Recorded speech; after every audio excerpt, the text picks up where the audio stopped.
Imagine this for a moment. You're sitting, perhaps reading a book or watching television, feeling perfectly fine. Yet, deep within the silent, rushing rivers of your own circulation, a danger is forming, completely unnoticed. A small logjam in the highway of your lifeblood. For millions, this silent threat becomes a sudden crisis. Most people ignore the simple science of how to prevent this until it's far too late. 99% of people will miss the final part of this discussion, which details not just what to use, but exactly how to combine it with two other common foods to create a powerful, synergistic defense for your long-term health. The consequence of missing this is leaving your body's most critical defense system unsupported. Silent threat. Let's begin by understanding what is truly happening inside our bodies, because knowledge is the first and most powerful step towards reclaiming control over our health. When we talk about a blood clot, what we're really describing is a natural and often life-saving process. If you get a cut, your body, in its profound wisdom, creates a clot, a small gel-like clump of blood, to plug the leak. It uses specialized cells called platelets and a protein mesh called fibrin to build a temporary dam. This is a brilliant defense mechanism. It's the body's own first aid kit, a rapid response team that prevents us from bleeding out from a minor injury. We absolutely need this system to function. Without it, life as we know it would be impossible. The process is elegant, precise, and under normal circumstances, it is perfectly balanced. Once the wound is healed, the body has another remarkable system designed to dissolve that clot, to clear the roadway so traffic can flow normally again. This balance, this give and take, is at the very heart of circulatory health. It is one of the great pillars of our internal defense systems. The danger emerges when this finely tuned system falls out of balance. Sometimes a clot can form where it shouldn't, not in response to an external injury, but deep inside a vein, often in the legs. This is what medical science calls a deep vein thrombosis, or DVT. It's a traffic jam in a critical highway. Now, why does this happen? The reasons are multifaceted. As we age, the delicate non-stick lining of our blood vessels, known as the endothelium, can become damaged or less efficient. Think of it like a smooth Teflon-coated pipe that over decades begins to develop rough patches. These rough areas can be sites where the clotting process might be initiated unnecessarily. Furthermore, periods of immobility, such as long flights, car rides, or simply a more sedentary lifestyle, which can become more common over 60, can cause blood to pool and slow down in the deep veins of the legs. Slow-moving liquid is more likely to form solids. It's a simple law of physics that applies right inside our own bodies. When the blood flow becomes sluggish, the chances of platelets and fibrin getting together to form an unwanted clot increase dramatically. This is the silent threat. It's a process that can occur without any overt symptoms at first. There may be no pain, no swelling, no redness. The logjam is simply building, quietly, out of sight. The real crisis, the one we must all be aware of, is what can happen next. A piece of that clot, that thrombus, can break off. It is now an embolus, a traveler. It journeys from the leg veins back up towards the heart, and from there it can be pumped directly into the lungs. If it becomes lodged there, it can block blood flow to a portion of the lung tissue. This is a pulmonary embolism, a true medical emergency that can be life-threatening. This entire cascade of events, from a silent, unnoticed formation in the leg to a critical blockage in the lungs, highlights why understanding the health of our circulation is not just a matter of feeling energetic or managing blood pressure. It's a fundamental aspect of our survival. The body has the tools to prevent this, but those tools need to be maintained and supported. And as the years go by, the responsibility to consciously support this system shifts more and more to us, through the choices we make every single day. We are not helpless victims in this process. We can be active participants in maintaining the beautiful, life-sustaining flow within us. This is not about fear, it's about respectful awareness of how our bodies work, so we can work with them. The problem is that our modern world often works against this natural balance. Chronic inflammation, driven by diet and lifestyle, can be a major contributor to that endothelial damage I mentioned. It's like a low-level fire simmering along the walls of our blood vessels, making them less healthy and more prone to initiating the clotting cascade.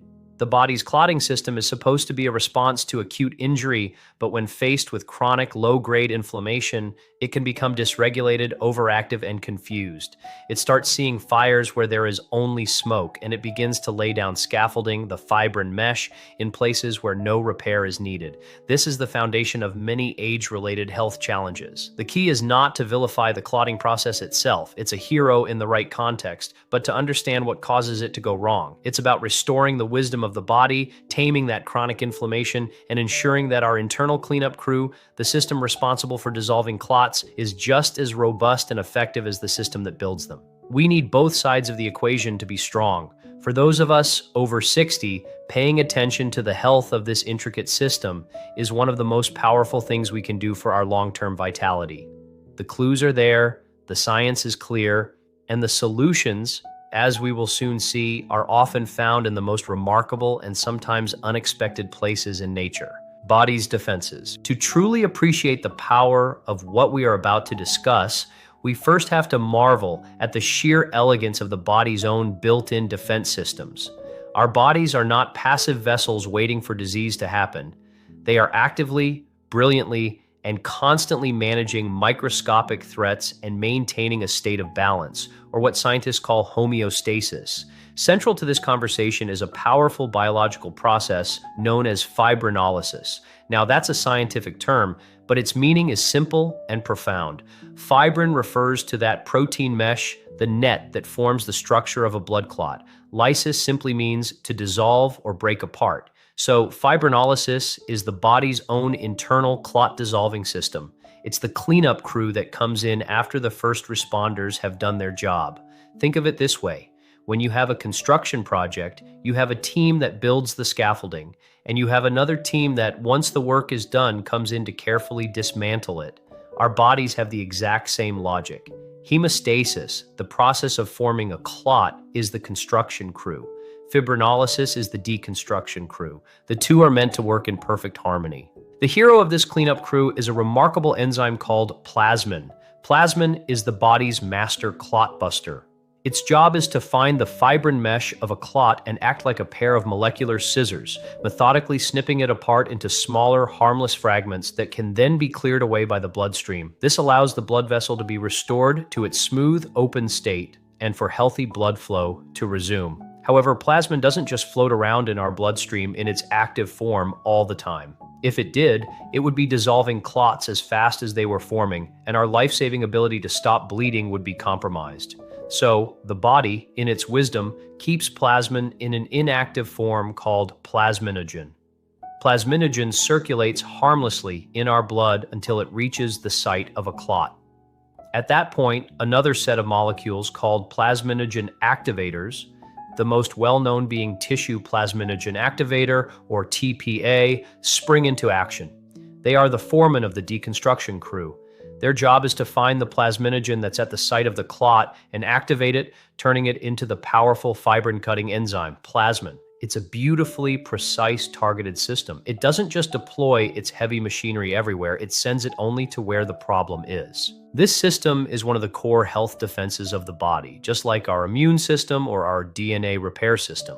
It's working for us 24 hours a day, 7 days a week, mostly without any conscious awareness on our part. It is constantly patrolling our circulation, dissolving microclots that form as a natural part of daily wear and tear, maintaining the fluidity of our lifeblood. It is this system that stands between a minor, necessary clot and a catastrophic, life-threatening blockage. But like any sophisticated system, its efficiency can be influenced by many factors. Our genetics play a role, of course, but so do our lifestyle choices, our diet, and crucially, the process of aging itself. Over time, the body's ability to produce those key activators like TPA can decline. At the same time, the body can also start to produce more inhibitors, molecules that actively block the clot-dissolving process. It's like the deconstruction crew has fewer foremen and more bureaucrats creating red tape, slowing the whole project down. This shift in the balance, where clot formation, thrombosis, begins to gain the upper hand over clot dissolution, fibrinolysis, is a hallmark of what happens in our circulatory system as we get older. This is not a message of despair, it is a message of empowerment. Because the science is now showing us that we can intervene in this process. We can make choices that support our body's natural fibrinolytic activity. We can provide our internal deconstruction crew with the resources it needs to do its job effectively. This is the very essence of proactive health. It's not about waiting for a problem and then reacting with a powerful intervention. It's about continuously and gently nudging our body's own defense systems back into a state of optimal balance. By understanding this remarkable, elegant system of fibrinolysis, we move from being passive passengers in our bodies to active stewards of our own health. We can begin to look at our food, our movement, and our daily habits through a new lens. Are they helping my construction crew, or are they helping my cleanup crew?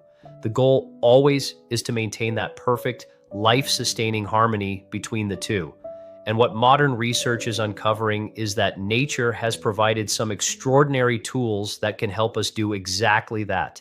The answers aren't in a complex chemical formula, but in the wisdom of nature that has coexisted with our biology for millennia.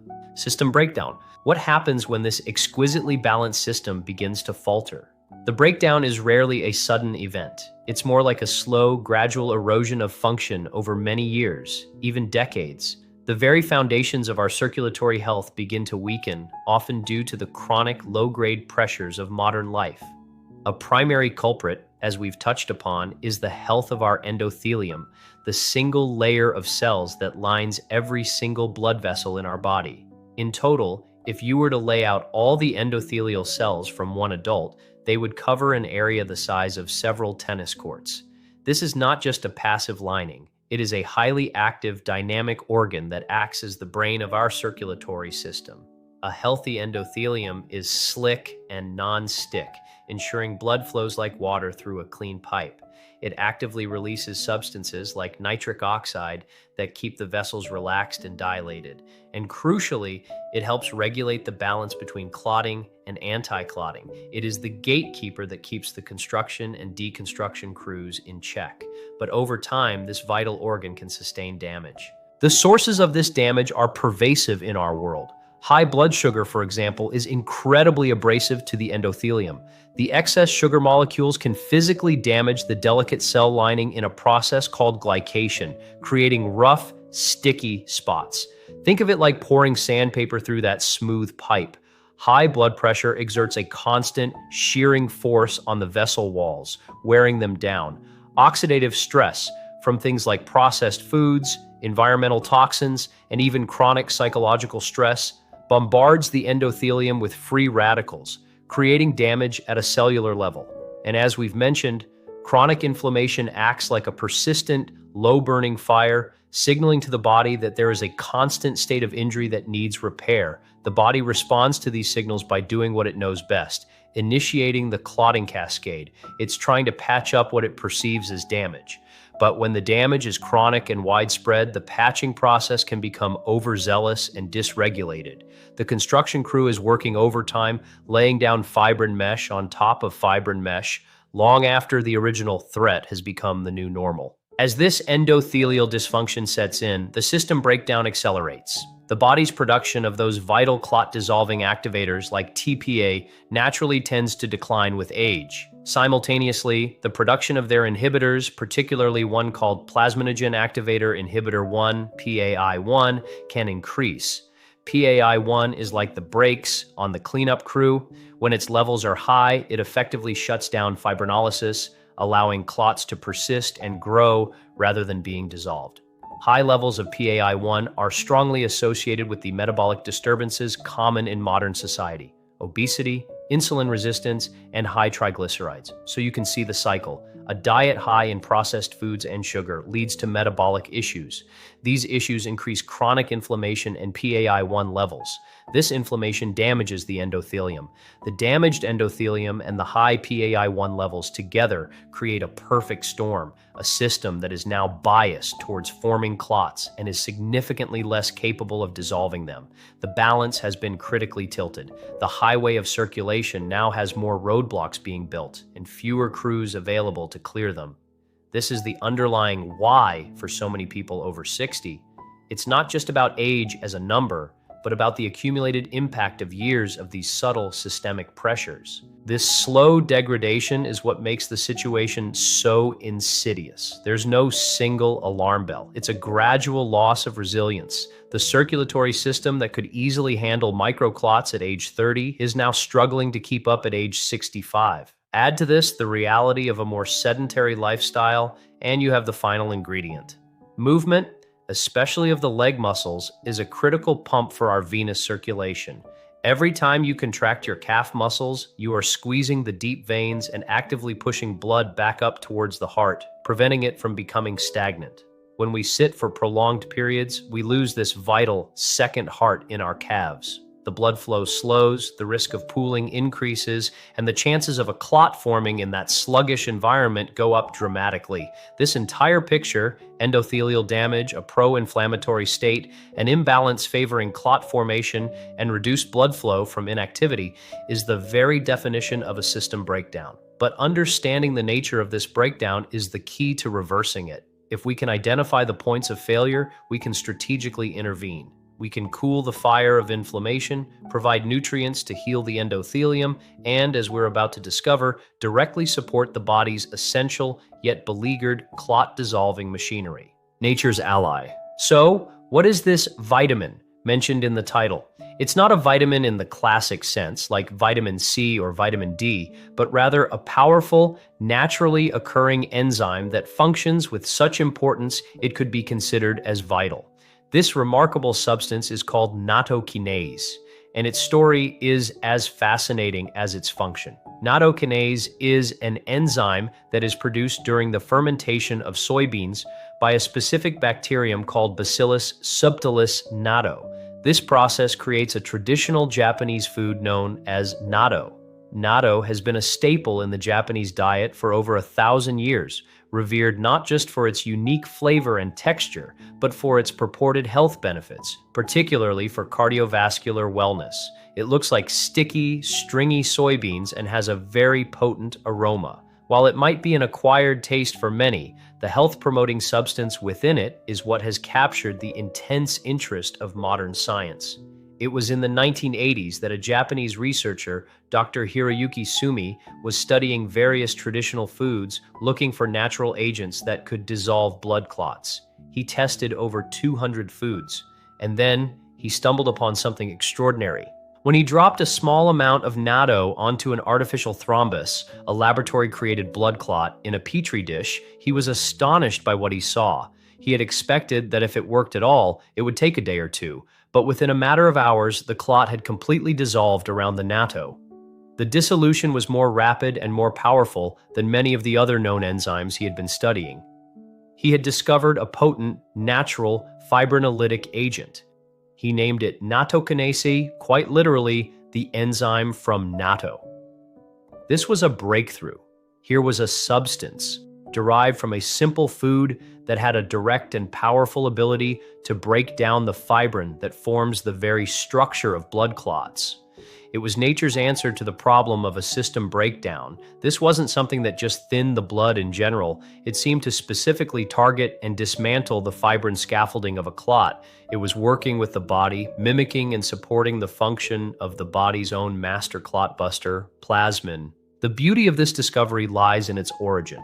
This is not a synthetic molecule created in a lab through complex chemical reactions.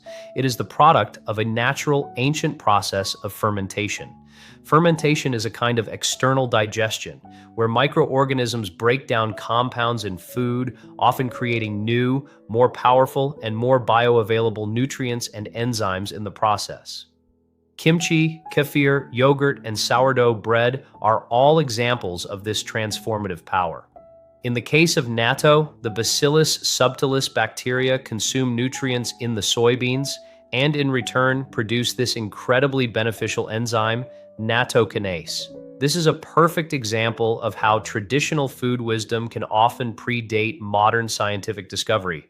For centuries, people consumed this food and observed its benefits long before we had the technology to isolate the active compound and understand its mechanism of action.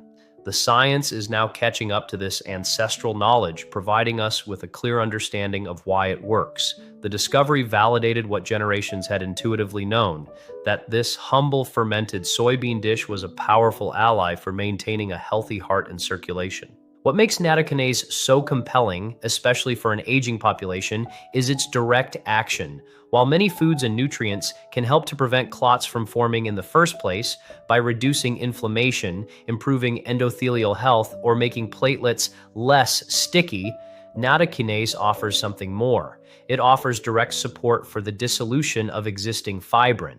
This addresses the other side of the equation, the cleanup crew. As we've discussed, with age, the body's own fibrinolytic system can become sluggish and less efficient. PAI-1 levels can rise, and TPA activity can decrease. Nattokinase steps into this gap as a powerful reinforcement. It provides an external source of fibrinolytic activity, essentially giving our internal deconstruction crew a powerful new tool to work with. It's a way of supplementing the very process that naturally declines over time. This is why it has garnered so much attention. It's not just another general good-for-you nutrient. It's a targeted, specific, and potent natural agent that directly supports one of the body's most critical defense systems for maintaining healthy blood flow. This ancient food has yielded a modern-day key for circulatory wellness. Unlocking power. Let's dive deeper into the science, because the way nattokinase works is truly elegant. It doesn't just perform one action, it appears to have a multi-pronged approach to supporting the body's fibrinolytic system, which makes it particularly effective. Its primary and most direct mechanism is its ability to degrade fibrin itself. Just like the body's own plasmin, the nattokinase enzyme can directly bind to the fibrin strands in a clot and begin to cut them apart. You can visualize the fibrin mesh as a tightly woven net that has trapped blood cells to form the clot. Nattokinase acts like a pair of exceptionally sharp scissors, methodically snipping the ropes of that net. As the net is dismantled, the trapped cells are released, the structure loses its integrity, and the clot dissolves, allowing blood flow to be restored. This direct action is what Dr. Sumi first observed in his Petri dish, and it's a powerful mechanism for clearing existing fibrin buildups, whether they are large clots or the smaller microclots that can accumulate over time. This is a profound and direct effect on the problem itself. But its power doesn't stop there. Research suggests that nattokinase has an equally important, albeit more indirect, mechanism of action. It appears to enhance the body's own production of its clot-dissolving machinery. The science shows that nattokinase can increase the body's levels of tissue plasminogen activator, TPA, the very same foreman of the deconstruction crew we talked about earlier. Remember, TPA is the molecule that converts inactive plasminogen into active, clot-busting plasmin.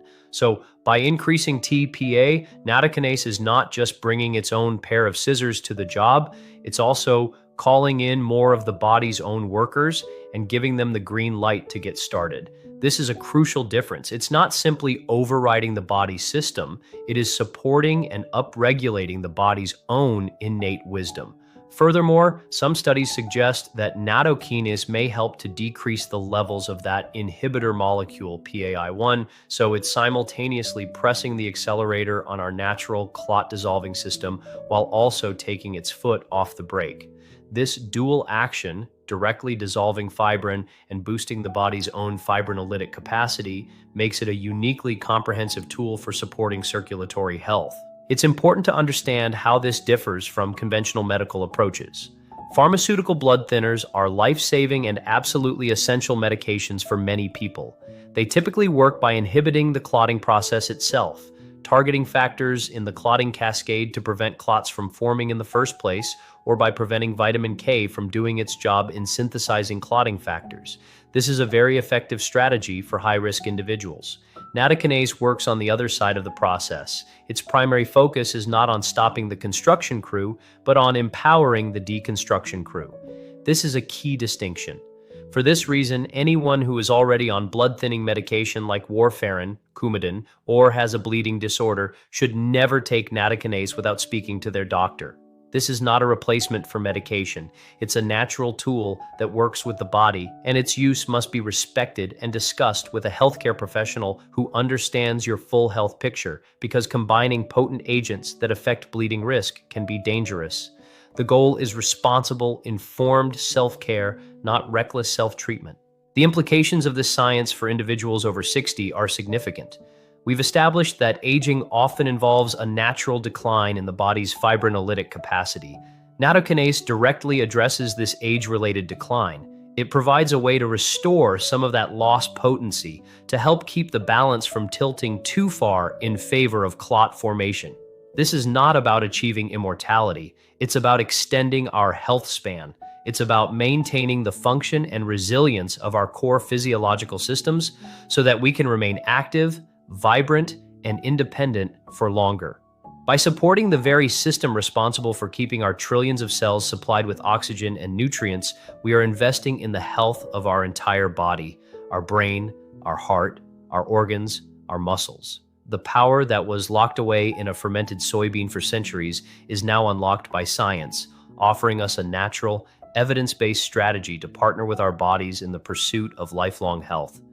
It's a beautiful example of how modern research can illuminate ancient wisdom, giving us the tools to take meaningful control of our biological destiny. Dietary synergy. No single food or nutrient ever works in isolation. Our bodies are not a collection of individual switches to be flipped. They are a vast, interconnected ecosystem. The true secret to profound health lies not in a single magic bullet, but in synergy, the way that different elements in our diet and lifestyle work together to create a result that is far greater than the sum of its parts. So while nattokinase is a uniquely powerful ally for our circulatory system, its effects can be magnified and supported by a broader dietary pattern that nourishes our blood vessels and promotes a balanced inflammatory response.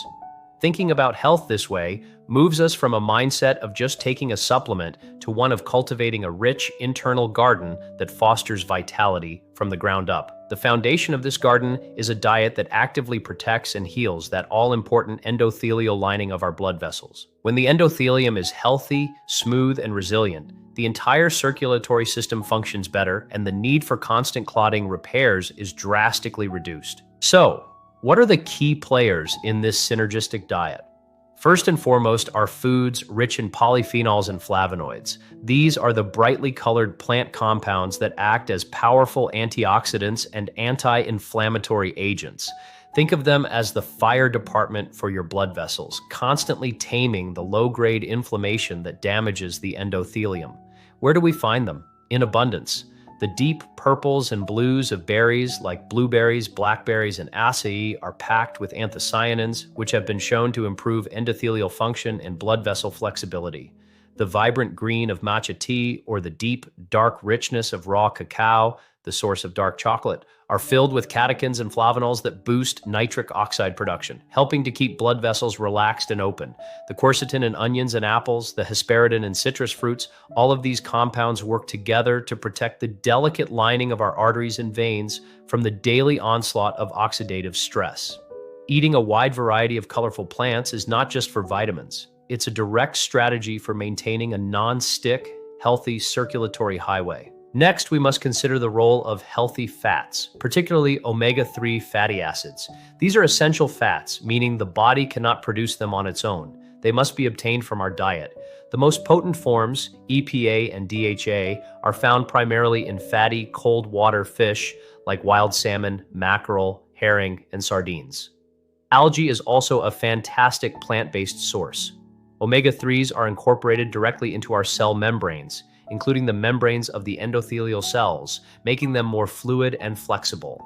They are also incredibly powerful anti-inflammatory molecules. They help to resolve inflammation and are the natural counterbalance to the pro-inflammatory omega-6 fats that are so prevalent in modern diets from processed vegetable oils and conventionally raised meats. By shifting this balance back in favor of omega-3s, we directly cool the fires of chronic inflammation throughout the body, including along our blood vessel walls. This creates a much healthier and less reactive environment, one where the clotting system is not constantly on high alert. enjoying fatty fish 2 or 3 times a week, or considering a high-quality algae or fish oil supplement is a cornerstone of a heart-healthy, vessel-protective diet. Finally, we cannot forget the importance of certain vitamins and minerals in this synergistic orchestra. Vitamin K is a perfect example of a nutrient that is often misunderstood. We have vitamin K1, found in leafy greens like spinach, kale, and broccoli, which is essential for the synthesis of clotting factors in the liver. We need this for a healthy clotting response when we get injured. But then there is vitamin K2, which is found in fermented foods, including natto itself, and grass-fed animal products. Vitamin K2 has a different job. It helps to direct calcium out of the arteries and into the bones. This is critically important. When calcium is deposited in the walls of our blood vessels, it makes them stiff and hard, a condition known as atherosclerosis. By ensuring adequate K2 intake, we help keep our arteries flexible and supple. Garlic and turmeric are two other all-stars. Garlic contains a compound called allicin, which supports circulation, and turmeric's curcumin is one of the most potent natural anti-inflammatories ever studied.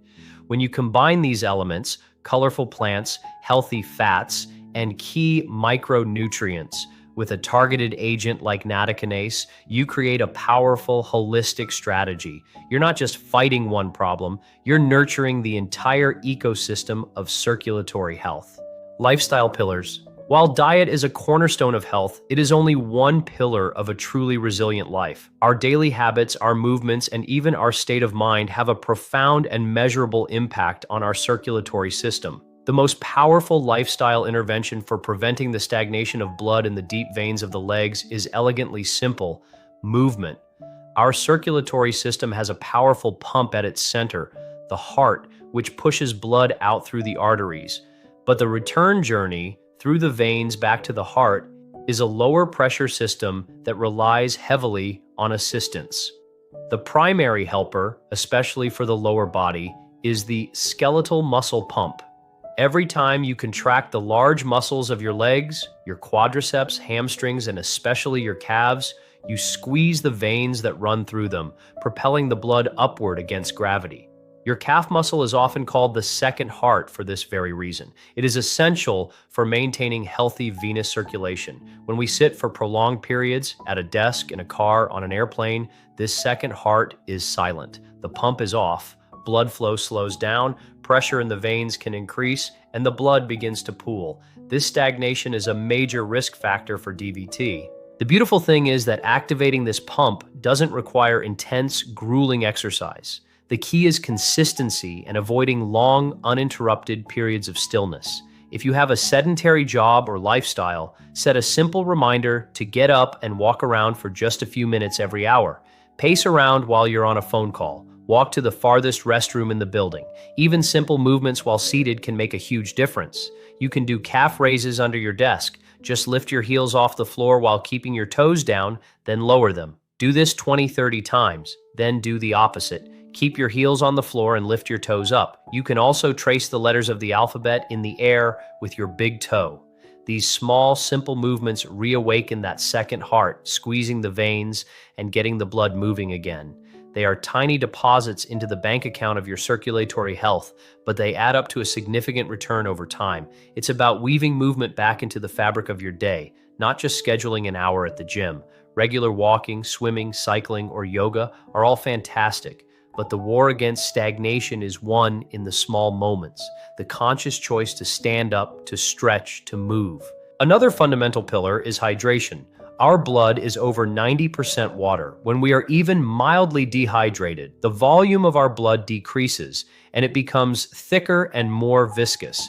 Thicker blood flows more sluggishly and is more prone to clotting. Think of the difference between a rushing river and slow-moving sludge.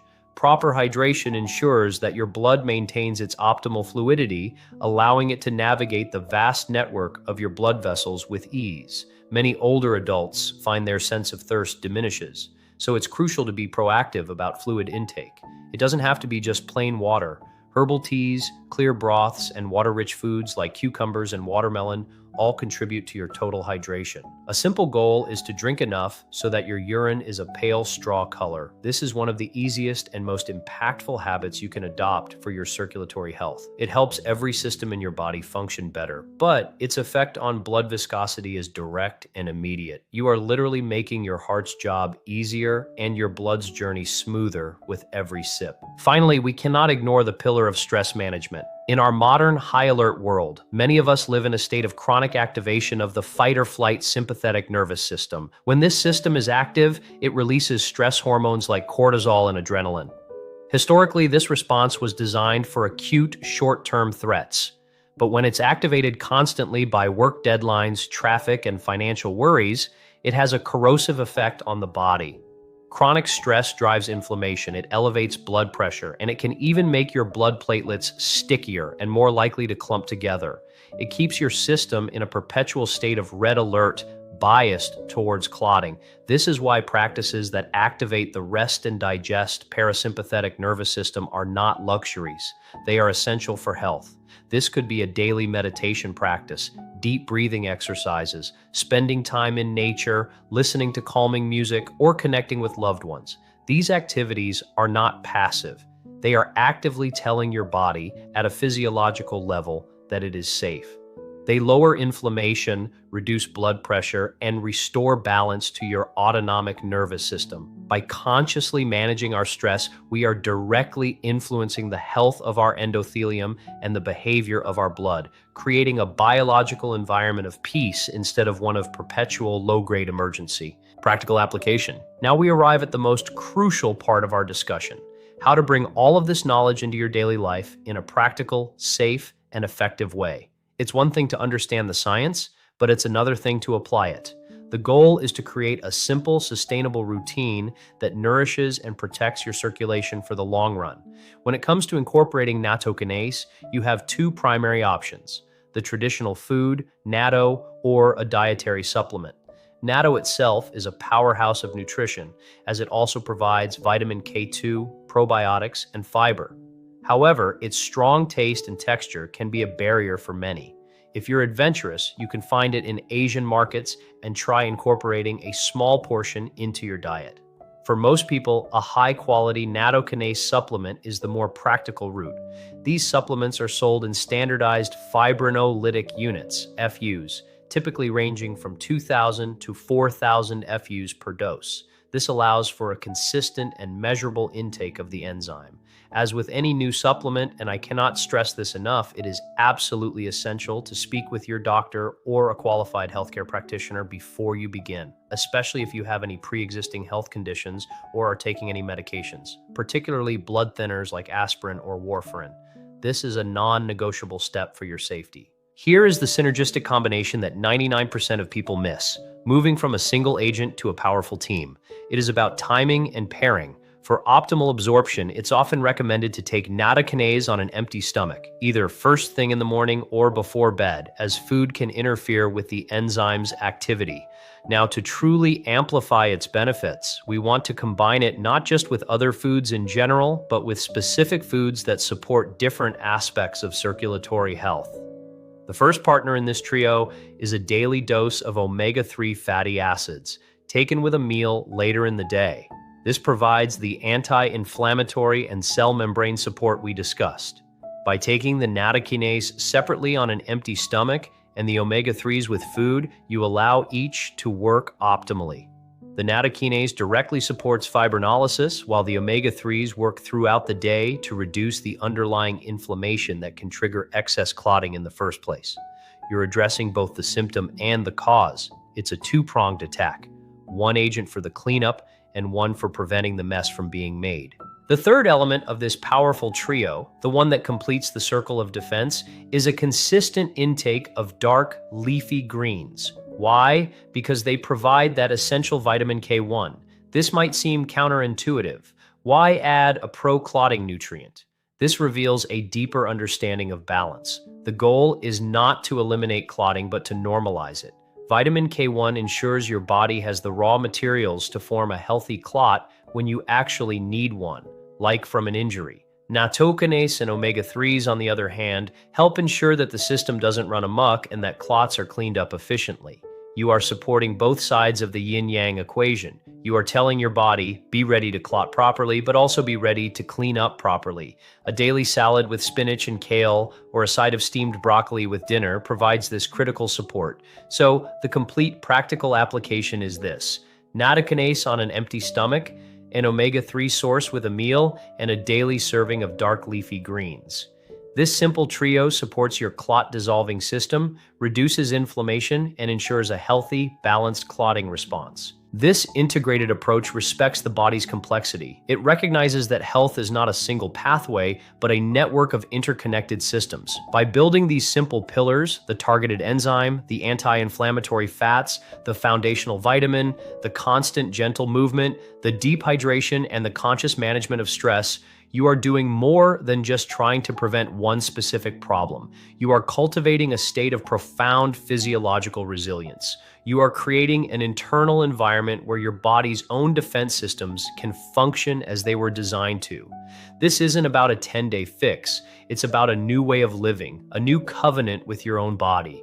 It's about making small, intelligent choices every day that compound over time, building a future where your health is not a source of worry, but a source of strength, enabling you to live with the energy and vitality you deserve well into your later years. This knowledge puts the power back where it belongs, in your hands. Final concluding paragraph: ultimately, what the science reveals is not a flaw in our design, but its inherent elegance. Our bodies are not programmed to fail with age. They are programmed for survival and balance. The journey through our later years is not a passive decline, but an active dialogue. By understanding the language of our own biology, the silent work of the endothelium, the constant dance between clotting and dissolving, we learn how to respond. We learn to provide the nourishment, movement, and quiet our bodies ask for. This knowledge is not meant to create fear, but to dissolve it, replacing it with the profound peace that comes from being an active, informed, and capable steward of the miraculous vessel that carries you through life. I had to pause and rewatch the part about the second heart in our calves. It's such a simple concept, but it completely changed how I think about sitting at my desk all day. For those who have tried incorporating these ideas, what small change made the biggest difference for you?